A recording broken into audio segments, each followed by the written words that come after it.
بسم اللہ الرحمن الرحیم۔ عزیز طلباء السلام علیکم۔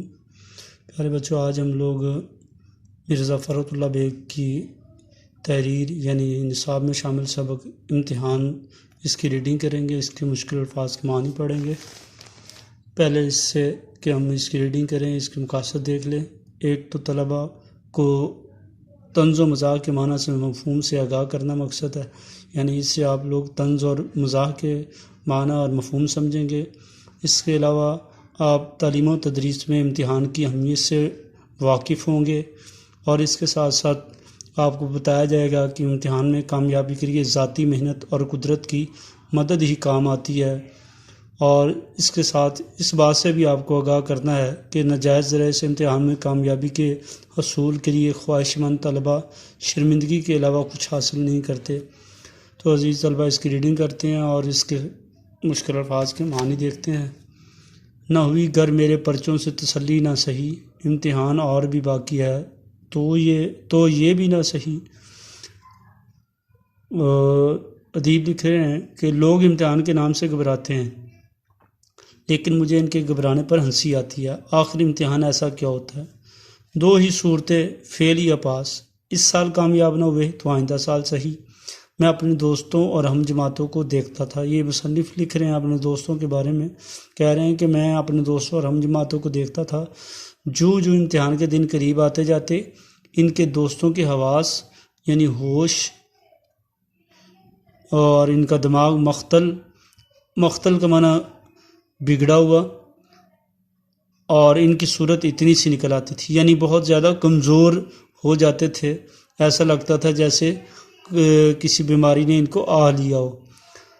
بندے پر امتحان کا نہ رتی برابر پہلے اثر تھا، نہ اب بھی اس کے ختم ہو جانے کا افسوس ہے۔ رتی برابر معمولی سا، تھوڑا سا۔ امیدوار کا مجمع، نئی صورتیں، عجیب خیالات، یہ ایسی چیزیں ہیں جن سے کبھی دل سیر نہیں ہو سکتا۔ جی چاہتا ہے کہ تمام عمر امتحان ہوئے جائے، لیکن پڑھنے اور یاد کرنے کی شرط اٹھا دی جائے۔ میری سنیے کہ 2 سال میں لا کلاس یعنی امتحان کا قانون، لا کلاس کا کورس پورا کیا، مگر کس طرح قانون کی تعلیم انہوں نے حاصل کی، اور اس کے بارے میں یہاں مزاحیہ انداز میں اپنے جو ساتھ گزرے واقعات اور جو ایک طالب علم کو بغیر کسی محنت کے حصول کے لیے کی جانے والی کوشش میں ناکامی کی صورتحال ہے، اس کے بارے میں بتا رہے ہیں کہ شام کو یاروں کے ساتھ ٹہلنے نکلتا، واپسی کے وقت لا کلاس میں بھی جھانک آتا، ایک نظر دیکھ آتا۔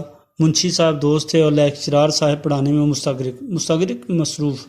حاضری کی تکمیل میں کچھ دشواری نہ تھی، تکمیل مکمل کرنے میں حاضری دشواری مشکل۔ اب آپ ہی بتائیں کہ لا کلاس میں شریک ہونے سے میرے کس مشغلے میں فرق آ سکتا ہے؟ یعنی مدیب کہہ رہے ہیں کہ میں نہ بھی جاؤں تو پھر بھی میری حاضری لگ جاتی تھی، مجھے اپنے مشاغل، اپنی جو ہے وہ شوق کو پورا کرنے میں کس قسم کی کوئی پریشانی آ سکتی ہے۔ والد صاحب قبلہ خوش تھے، بیٹے کو قانون کا شوق ہو چلا ہے، کسی زمانے میں بڑے وکیلوں کے کان کترے گا۔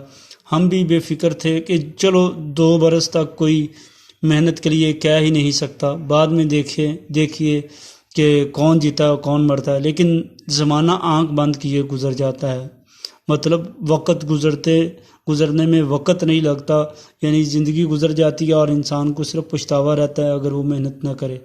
2 سال ایسے گزر گئے اور جیسے ہوا۔ لا کلاس کا صداقت نامہ بھی مل گیا، صداقت نامہ سند۔ اب کیا تھا، والدین امتحان وکالت کی تیاری کے لیے سر جوڑ کر بیٹھ گئے، مصروف ہو گئے، مگر میں بھی ایک ذات شریف ہوں، ایک بڑھیا اور ایک بوڑھے کو دھوکہ دینا کیا بڑی بات ہے۔ میں نے تقاضا مطالبہ کیا کہ علیحدہ کمرہ مل جائے تو محنت کروں، بال بچوں کی گڑبڑ میں مجھ سے کچھ نہیں ہو سکتا۔ چند روز اسی ہیلے سے ٹال دیے، لیکن تابکے یعنی کب تک؟ بڑی بی نے اپنے